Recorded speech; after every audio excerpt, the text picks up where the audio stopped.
Well, it was one of the closest finishes in Kentucky Derby history. And, well, we did have a winner, and that winner will be here at the next leg of the Triple Crown. But will he be the favorites? Should he be a horse that we are looking at, good old Mystik Dan? Well, two guys know for a fact what we're going to get here in this year's Preakness, the 149th running, as we welcome back the pundits. Marco D'Angelo in the house, as is Sean Alvarez. And gentlemen, here we are a couple of days away from post time and breaking news. You got to love that. You wake up to breaking news because apparently this year's favorite at Pimlico is no more, Marco. We got a scratch, a late scratch, the damn favorite, and Bob Baffert of all people. What is going on here with Muth, and what do we know with the Preakness now? Well, Joe, poor Bob Baffert can't catch a break. You know, he couldn't race in the Derby, and then he arrives yesterday at Pimlico in Baltimore, and the horse spiked a fever after shipping in, and they scratched. They said this morning that, you know, the horse was already acting better, but they didn't want to take a chance in racing him on Saturday. So no Muth. We've been waiting for it. Everybody anticipation to see if it was going to be an instant replay from last year. But, oh, wait, the Baffert horse that won last year, wasn't that the other horse? Doesn't this sound familiar? He still has one in this race. We'll be talking about that horse a little bit later in the show, see if he can get the job done for Baffert and company. Yeah, here I am thinking we were going to go not one, but two races here without having to speak his name, but that is not the case. Because Bob Baffert does have a horse, like Marco said, that remains in this race. So what we're going to do here with the pundits is we're going to go over each of the remaining horses in the field. They'll give us their thoughts on them. And then at the end, of course, we will give you four horses that they are looking at to play here in the Preakness, the 149th edition of it. And we're going to start with the number one horse. And Sean Alvarez, we're going to look at Mugato here with Joe Bravo. I didn't even know he was still alive. How do you like that? But Joe Bravo apparently is on a horse still. And he's on this number one horse, 20-1 morning line. What do we know about him? 20-1 on the morning line, but, this is the kind of horse where, I kind of have the saying of this is a name your price type of horse. I mean, it was big odds in the bluegrass race back in Keeneland in his last time out. Didn't really do much running in that race. He's not a pace presence. He's going to take back, but he also doesn't have that kind of closing kick to really make a threat against horses like this. So, we're looking at 20-1 on the morning line, but I've even seen Circa has their fixed odds price at, I believe it's 56-1. We could probably see a little bit higher of a price there. And we all know that, Marco wanted me to start with the one because he had nothing to say about this horse. So let's let Sean talk about a horse that has no chance. But, now that I just talked bad about him for the last 2 minutes, we'll wait and see if this horse Rich strikes us like Rich Strike did in the Derby a couple years ago. It didn't take you long, Sean. I was worried that eventually you would figure out how the hierarchy on this show works here. I will remind you, though, I had nothing to do with putting this rundown together. I do have something to say about the horse, though. They did finish fifth at Keeneland last month. We move on to the number two horse, Uncle Heavy here, Marco. And, of course, you're going to get a horse with Irad Ortiz Jr. on top of him. What a shock here. So what are we thinking about this number two horse here, Marco? Oh, I did have something to say on the one horse. My analysis would have been one word. Toss. That's it. Let's move on. Okay. Number two, Uncle Heavy. If you throw out the Wood Memorial, which the horse broke a step slow, he was the last one out of the gate and really compromised his chances in that particular race. If you went back and watched the race, though, he did make a big sweeping move in the last turn. Looked like he was going to get into contention, but then he flattened out in the stretch, used that move in the turn and was wide and just had to use too much to try to make up. But if you go two races back in the Withers, the horse actually raced really well. The horse broke much better in that race, got away sixth, but wasn't that far off the pace, and just continued to grind down the leader in the stretch. If you go back and watch the race, you're watching it at the top of the stretch, you're watching it at halfway down the stretch, and it's like there's no way he's going to get up. And in the last 16th of a mile, this horse just closed the ground and got up and won by a nose. The problem is with Uncle Heavy is his best buyer figure is only an 84. He's going to need a big jump to get on the board here. I do think he has a chance if they get a little stupid on the front end that this horse can hit the bottom of a trifecta or a superfecta. So if you want to look for a long shot that maybe has a little bit of value on the backside of your exotics, Uncle Heavy, I can make a case for it, but he's not a win contender for me. That's how I see Uncle Heavy, and he's going to have some heavy odds in this one too.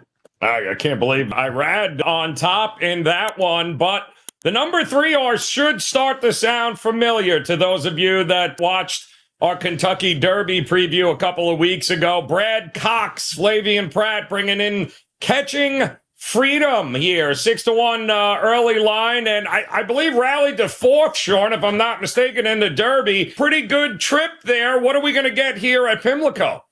Yeah, I thought Catching Freedom ran a really good race in the Kentucky Derby.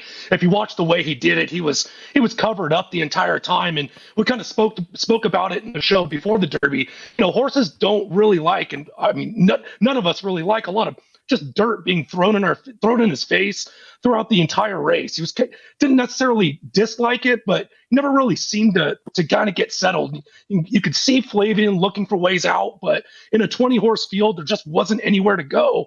And Catching Freedom and Flavian actually followed Mystik Dan on that rail-saving trip. When Mystik Dan found that hole, Flavian, instead of kind of trying to trip out on the outside, he just followed what Mystik Dan and Brian Hernandez did. And, Mystik Dan just had the beat on him, but Flavian and Catching Freedom never gave up. They grinded through the stretch. Again, they're on the rail and they're behind Mystik Dan. So even during the stretch when other horses aren't, they're getting more of that kind of clean air to run through, Flavian and Catching Freedom didn't have that. Now we're looking at an 8-horse field. I always say, a lot of people say, the shorter the field, it's more of a jockey's race, getting the horse in a better spot, getting him settled, and just seeing if he's good enough that day. And in my humble opinion, I think Flavian Pratt's one of the best jockeys at doing that. I think he can get him settled. But with that being said, not only did the scratch of the 4 Muth, I think this is going to hurt his price. It also kind of affects the speed that he can run into. So, it's whether or not he can stay somewhat in touch with those leaders and see if that closing kick home is going to be good enough come Saturday. Well, speed figures have certainly shown some improvement over each race, so who knows here? And we told you, of course, the number 4 horse, Muth, is no longer Bob Baffert. They did scratch the horse here early on this Wednesday when we're recording this, so that kind of took everyone by surprise. That means we're going to move on to the number 5 horse, Mystik Dan. And, well, what else can you say? $39.22, I believe, is what he paid to win there in a huge upset along the rail. I want to get both of your opinions on this Kentucky Derby winner and what you saw and what you think we're going to get here. And I'll go back to you, Sean, because now it appears, well, Mystik Dan's the favorite. So what do you think of this horse? And what do you think of the trip we might get here? Yeah, I mean, kind of from a non-betting standpoint, this is a story on Saturday. It's like you said, it's the Kentucky Derby winner. This is the second jewel of the Triple Crown. So if Mystik Dan and Brian Hernandez can figure it out on Saturday, we're looking at, a possibility of a Triple Crown, at least a Triple Crown runner coming at Belmont. So, if you like history and you like, those storylines, this is definitely the horse that most people are going to kind of lean towards and want to win. But, we kind of talked about it with, what Catching Freedom did in the Kentucky Derby. This horse squeezed through the rail. It was an incredibly patient ride from Brian Hernandez. He was scraping paint the entire time, just waited for that hole to open on the rail. I want to say it was track fan and lugged out so that he can lean in. I'm not entirely sure on that, but yeah, I mean, he did what he needed to do. But my thing with him is that he saved all the ground.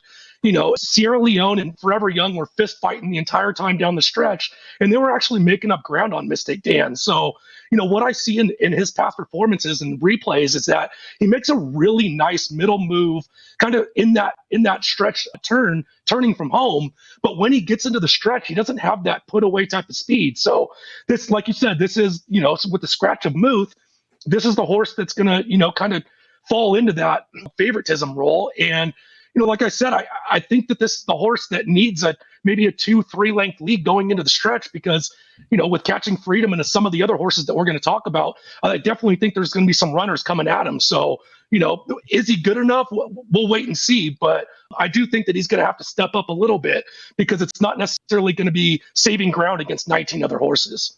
Marco, a lot went right for Mystik Dan. I'd rather be lucky than good. And a lot fell into place for Mystik Dan in that trip there. What do you think here now with 8 horses here? Can he pull it off?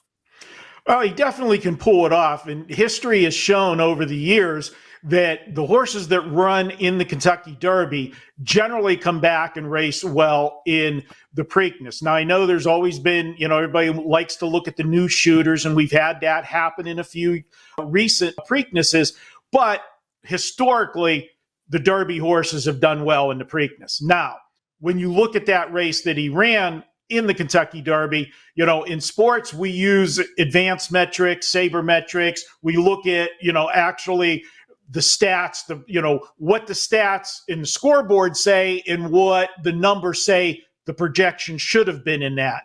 And I'll tell you, honestly, he won the Kentucky Derby, but he was the 3rd best horse in the race. And I know that sounds strange, but both Sierra Leone and Forever Young ran a better race. They traveled more distance and they interfered with one another. If those two horses don't play bumper cars the entire way down the stretch, they win going away. Or not going away, but they're going to win by 3/4 of a length, one of those two horses. Mystik Dan's going to get beat. He saved every inch of ground that a horse could possibly save in that race and still won by just the narrowest of margins. With that said, he's got one other advantage in this race. If the track comes up wet on Saturday, which the forecast is calling for rain, and if you do get a muddy track, he has already shown that he can race well in the mud.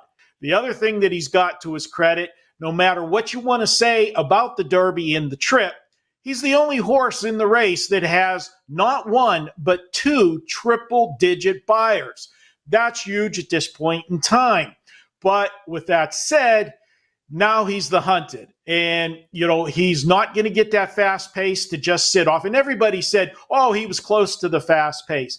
He was sitting far enough off that pace that he had to jump on everybody else, but he wasn't running those exact fractions. He was far enough behind. And like I said, he saved every ounce of ground on the rail. I think he's a good horse. It would be a great story for us to have the possibility for a Triple Crown going to Belmont. But I think there's a couple horses in this race that are a little bit better, and you're going to get a better price because now that Muth is out, they're going to overbet Mystik Dan. He was already the morning line second choice at 5-2. He's going to go off shorter than that, and I think that's way too low on Mystik Dan here in the Preakness. All right. Well, we got a storyline for sure. It should be extremely interesting to see what this horse goes off at, but there are a few other horses we've got to get to. And Marco, I'm going to come back to you with the number 6 horse, Seize the Grey, mostly because I know this is your favorite trainer in the world, and you have been waiting 2 weeks to talk about D. Wayne Lucas and Seize the Grey. So I'll give you the floor here, my man. What do you think about D. Wayne's horse here? Well, Dean Wayne went with this horse in the undercard on the Kentucky Derby. The horse had enough points that he could have got on the also eligible list for the Derby, but he opted to put him in the Pat Day Mile, and it paid off for him. The horse ran a sensational race, won the race rather easily at a big number. He went off at, 9-1 in that race, but if you look at this horse's buyer figures, his top end buyer was 88. I like the fact that he's coming off a good race on the undercard. Yeah, he's coming back in 2 weeks. But as I said, Derby horses come back into Preakness actually do well historically. He wasn't in the Derby, but he did race on Derby Day and is using that same pattern of coming back in 2 weeks. Now, everybody talks about that 2 weeks, and it's, quick and hard to come. But what they do with these horses, because they were on the Derby trail, these horses are fit and tight. And whenever they race on the Kentucky Derby and then come back in 2 weeks, they're not training these horses hard in those 2 weeks in between. What they're doing is just keeping them moving. They're jogging them in the morning, and they just have, a couple blowout sprints before the Derby. They don't train them hard like you would do in between a normal 4 or 5 week stretch. They're tight enough. So I expect this horse to improve off of the Pat Day Mile. Is it enough for this horse to get the job done? I think this is one of the horses that's hurt by Muth being out, because you're not going to get as fast a fractions early on. So for me, he's a decent horse, but I don't think he hits the ticket.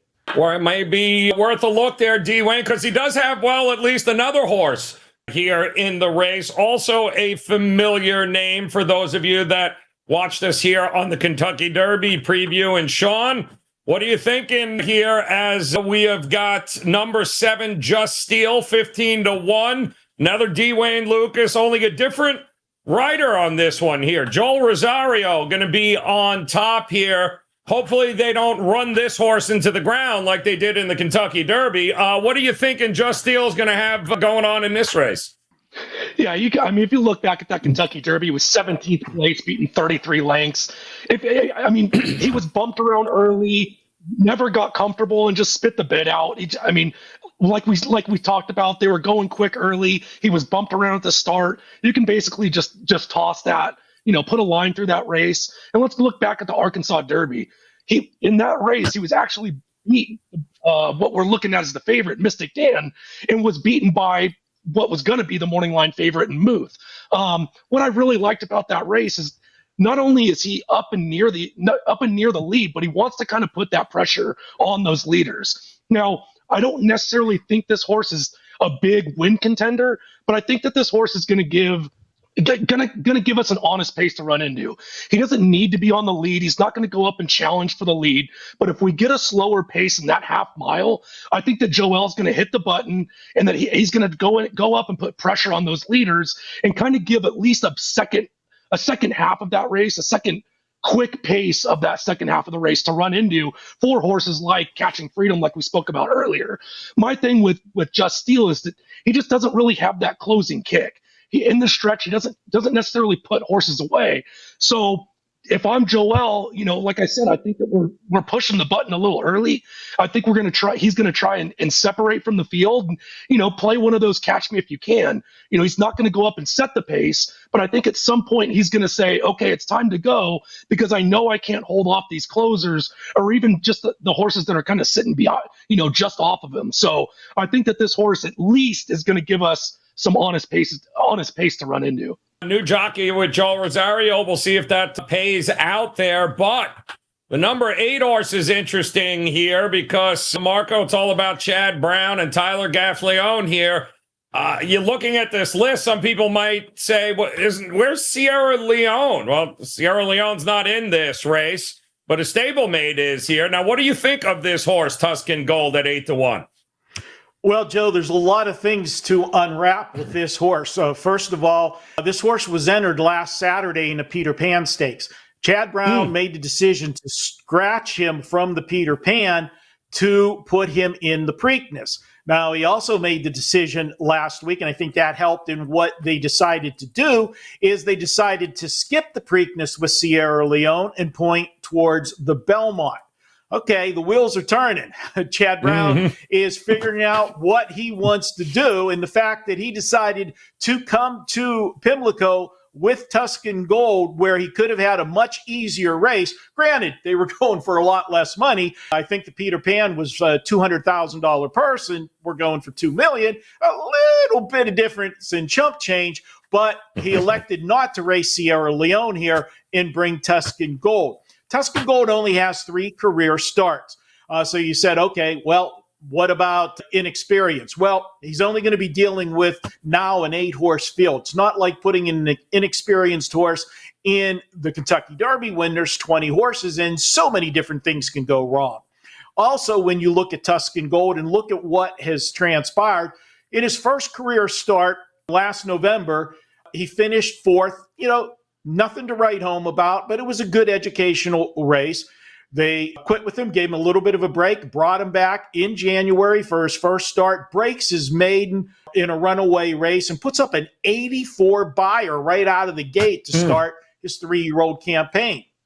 Off of just a maiden win, they turn around. Chad Brown decides to ship him to the fairgrounds and race him in the Louisiana Derby. And he finishes a very good 3rd. And, who was in that race in his 3rd career start? Catching Freedom, Derby horse, also horse in this race, and Honor Marie, a horse that was a little bit of a buzz horse on Derby week, but raced poorly. This is a spot where I think Chad Brown thinks a lot of this horse. And when you look at the buyer that he ran in his 3rd career start, 95, that puts him right on the map with everybody else except Mystik Dan, who has, the 2 triple buyer figures. If he takes one more step forward, and how many times have I told you, horses that only have 3, 4, or 5 career starts, we have not seen anywhere near the ceiling on them. One more step forward from Tuscan Gold, and that puts him right there at, 100 buyer. And I think he's going to run a huge race on Saturday. I'm going to trust Chad Brown and Tyler Gaffleone to make the decision to come here instead of the Peter Pan last Saturday. Let's look at Tuscan Gold. I think this is a very live horse and should be a decent price at 8-1 morning line. Those odds will probably go down because of obviously the scratch of Muth. Yeah, going to be interesting choices there for Chad Brown and his horses. So we'll see what happens there. We've got one more horse we're going to break down for you. Then we're going to talk a little bit about how you can partner up with either Marco, Sean, or both of them for this race, something you are absolutely going to want to consider doing. And then they will go ahead and lay out the 4 horses they like the best in this race here. But Sean, it's been a while, but we've got to talk about him now. Bob Baffert, along with his 105-year-old jockey, Frankie Dettori, are showing up here at the Preakness, and they are going with imagination. And I guess the big question is, if he gets out in front, is anybody catching him? I mean, what are you looking at in this horse? Yeah, I mean, we've all talked about it before, where, the other Baffert wins at a higher price. I'm not sure if this is really the same thing, if Muth scratches, but, it's definitely a possibility. And we saw it last year in the Preakness with National Treasure. Just go out there and walk the dog, 24 and 48. And, I believe that he was headed by Blazing Sevens. Pretty sure Blazing Sevens put his head in front, but he just had more in the tank when he was, running workout type fractions on the front end. I really just don't think that they're going to let a Baffert horse do that again. Someone's got to go with them. Someone's got to put pressure on him. But the other thing about this horse is that, yes, he does want the lead, and he's breaking from the outside post. The 8 Tuscan Gold, the 7 Just Steel, even the 5 Mystik Dan, they're not bad breakers. So he's going to have to break them and get over across from that outside post. Now, obviously, it's going to be the 8 post, and it's not, the 20 post like we talk about in the Derby. But, Frankie's definitely going to have to use something in this horse to make sure that he not only clears in front, but kind of gets that rail trip, because he doesn't want to sit off the pace. He wants to set the lead. And, you look back at his last race, the Santa Anita Derby, and, this isn't the type of Santa Anita Derby that we're used to seeing. With Baffert being, quote unquote, suspended for the Kentucky Derby, the prep races at Santa Anita just weren't what we're used to. It was a really weak version of the Santa Anita Derby, and he couldn't necessarily beat Stronghold while he was the even money favorite. And while Stronghold did come back and run, I believe, he ran 7th in the Kentucky Derby, which is, nothing to snuff at, but he was still beaten 12 and 3/4 lengths. So it's not necessarily something that is is going to bump up Imagination's form. And I'm not necessarily sure that he's going to get the trip to at least be around at the end. I'm hoping that, he at least sets an honest pace for the horses that I like and Marco likes in the to win it all as far as setting up for those horses. Well, there you got it. We got 8 horses coming up in the Preakness here. Which one do these guys like? We've got 4 from each. They will lay it out for you here, give you an idea of who they are looking at. And before we get to that, of course, want to welcome those of you joining us here for the first time on Wager Talk TV. Hit that subscribe button, become part of the Wager Talk TV family. A thumbs up would always be appreciated. And in thanking you for the opportunity to be able to hang out with us here on Wager Talk TV, we want to give you the opportunity to partner up with 2 of the best horse handicappers at Wager Talk. Marco D'Angelo, who actually owns horses here. And Sean and I know this because he's always telling us how they win. And yet Sean and I, for some reason, never get a text about any of them. But he's there. He knows the game here. Not to mention, of course, he's crushing it in Major League Baseball right now, as well as the NBA playoffs, the NHL playoffs. You get the drift here. You can get, in fact, every one of his plays, including here at Pimlico, the day's races, for $39, not to mention any of his Major League Baseball, NBA, or NHL plays. Save $10 right now on his page by using the code MD10 at checkout. MD10. You can save $10 on it. Partner up and get every play. It's an all-access pass with Marco on race day this Saturday. MD10 is the code. And Sean, also huge, and I mean absolutely huge when it comes to racing, and nobody knows it better than he does. So if you want to head over to his page right now, you can save yourself $10 on an early bird package, just $25, no coupon needed. Visit Sean there. You'll get all of his picks for the Preakness, all the previous races, as well as any of his pick 3s and pick 5s. Great opportunity, especially in this race with some of these horses. And if you throw out Mystik Dan, this could be a very, very, very profitable Saturday here at the Preakness. And Sean is definitely going to be ready to cash those tickets. So partner up with Sean, partner up with Marco. Visit them both over at wagertalk.com. So Marco, come on, my man, the moment we've all been waiting for here. Sean and I checked our messages, so we're guessing you have nobody racing today, or maybe they've already won, and that wouldn't surprise us either. So why don't you go ahead and tell us the 4 horses that you like the most racing in this Preakness? All right, Joe, I'm going to tell you that my first choice and my second choice basically were like 1 and 1A. And what decided it for me, which one I put on top, was looking at the better price. And I'm going to go with number 8, Tuscan Gold, on top. I already talked about this horse in detail in my breakdown with him, so I won't talk about him anymore here, but you're going to get a better price than my second choice, which I didn't get to talk about. That was Catching Freedom, the number 3 horse. Catching Freedom, 6-1 on the morning line. Those odds are going to be much less, in my opinion. Again, we talked about the race in the Derby. He did have a tough trip. He got caught in traffic a little bit, had to wait a couple times before he could go through holes, and yes, did come up the inside behind Mystik Dan. But as Sean said, he wasn't able to get clean air. That's the first time I've heard that phrase. I don't know. Was Mystik Dan passing gas or something? I don't know. Behind him that he wasn't getting clean air. But yes, he did have to come up the inside where he didn't have a clean path, and then ran up on the 3 horses across the wire. So this is a horse that is going to have less traffic to maneuver through than a 20-horse field, so should be closer. Now, my third place horse in this race, of course, is Mystik Dan.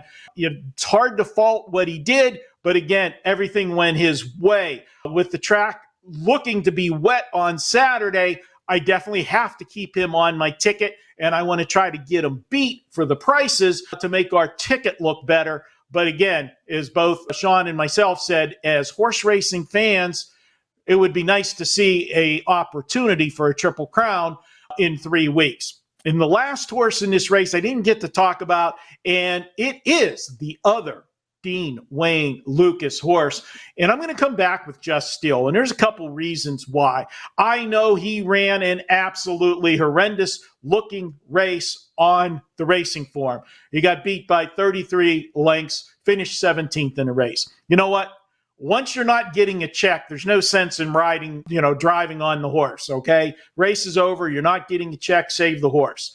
In that race, Keith Asmussen was the jockey. They've made the switch here. Now, if you remember leading up to the Kentucky Derby, and they always want to tell you the feel-good stories of the Derby, well, they couldn't talk enough about the 84-year-old Dean Wayne Lucas being in the race and him using the young jockey Asmussen, the son of Hall of Fame trainer Stephen Asmussen.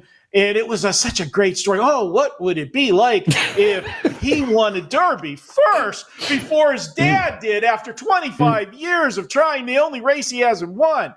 Oh, yeah. Well, you know what? That feel-good story, he said, F that. You're benched because you rode this horse so horribly in the Derby. Yep. Just go sit down, son. We're getting Joel Rosario up, and we're going to see things different. What happened in that race is he got bumped out of the gate, which lost his. This is a horse that likes to break out of the gate and go to the front. Well, what happened when you had to alter the plans the way he got T-boned out of the gate and then got pinched off? He panicked and he rushed the horse up trying to get him into position because he broke badly. And not only did he rush the horse to get into position, then he was following suicide fractions in the Derby. Yeah, he's supposed to back through the field.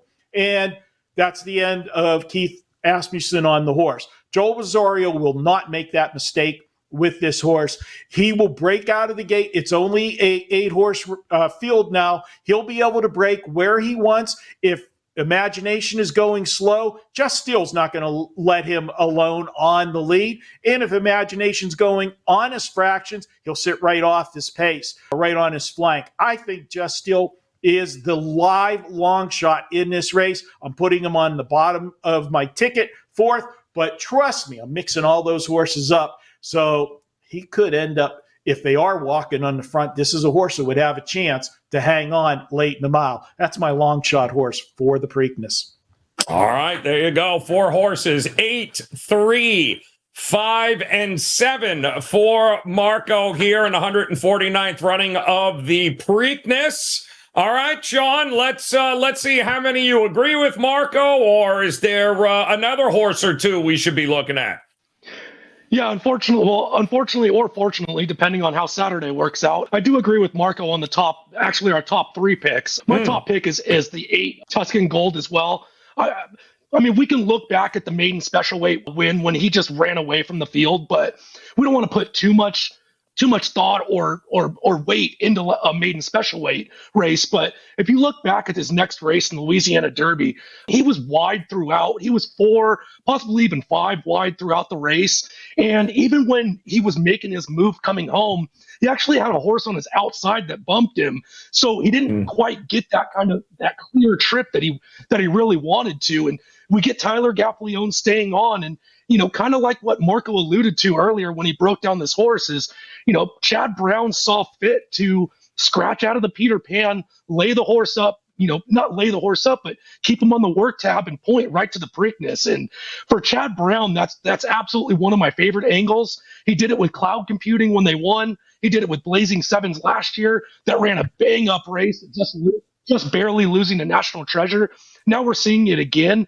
It's just one of those angles that I really like to see. And, I definitely not going to make the mistake that I'm smarter than Chad Brown. I mean, he's one of the best trainers there, and he succeeds in this angle. So I really think that we're going to see a really good race out of this 8 Tuscan Gold. And like Marco alluded to with the speed figures, it didn't run a great race in his first time out.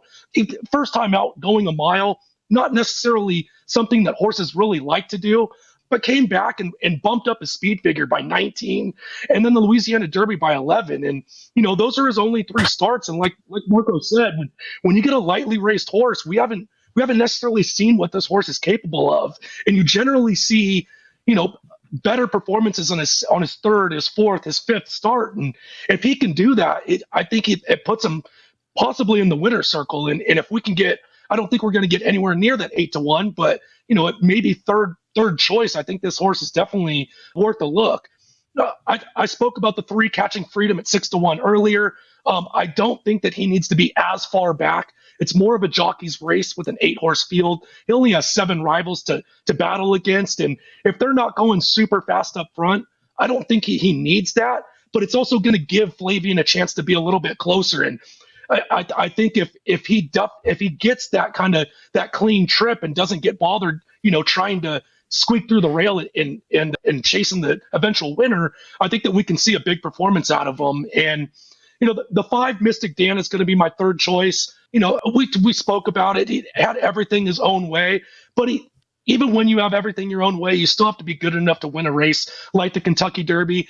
And like Marco said, this is a horse that has proven over a wet track. And with the rain that we have at least looming for Friday night into Saturday, if this race comes up wet, and even if it doesn't, I'm not going to let this horse beat me, especially without Muth in that race. It's just not a horse that I'm gonna let win. I'm not gonna let him win, and I'm not gonna cash tickets. So kind of more of a defensive play on Mystik Dan. And then my big shot that I didn't get to talk about is the 2 Uncle Heavy.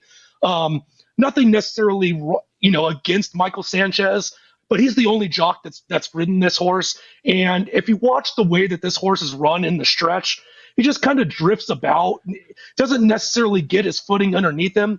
I'm not blaming Michael Sanchez on that. I don't know if he's necessarily getting, this horse to change leads, but he just kind of drifts around the stretch. And, I talked about that on what Sierra Leone, on how he kind of ran. And we saw what Sierra Leone did when he lugged in on Forever Young. So we've seen that in the past, but now we get Irad Ortiz. And, this is an aggressive jockey that when he sees the pace that he wants to run into and when he wants to hit the button, he does, and he does it well. I definitely give this horse a big upgrade. And if you're going to give me Irad Ortiz at 20-1, maybe even a little bit more, I think this horse could clunk up for, the exotics. And if they go too quick too early, I don't think Irad's going to be up near that lead, and he's going to let them come back. And like I alluded to with Mystik Dan, this horse ran a big race in the Grade 3 Withers on a muddy track. And if you look at his last workout at Parks, he actually ran a 47-1 workout on a muddy track as well. So if this race does come up, sloppy or muddy come Saturday, I think this is a horse that you definitely want to use at least underneath at a big price.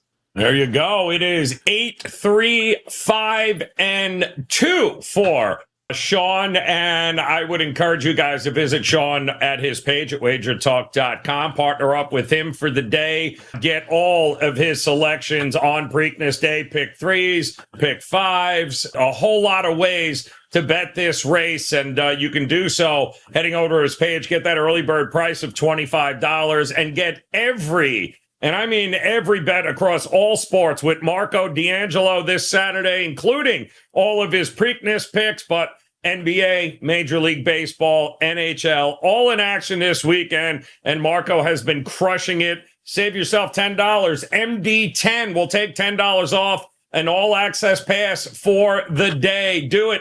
Take advantage of it over at wagertalk.com.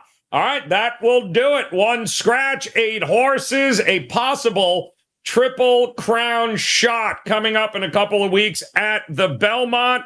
We'll see if Mystik Dan can get it done. Either way, the pundits, we'll be back in a couple of weeks as the final leg of the Triple Crown, the Belmont Stakes, will be front and center, and we'll be here with you. And if it's information, game previews, and best bets you want, we've got plenty of it here at Wager Talk TV. Just go ahead, click on that video on your screen now, and get access to all of the day's best bets and game previews here on Wager Talk. Best of luck. We'll see you again soon.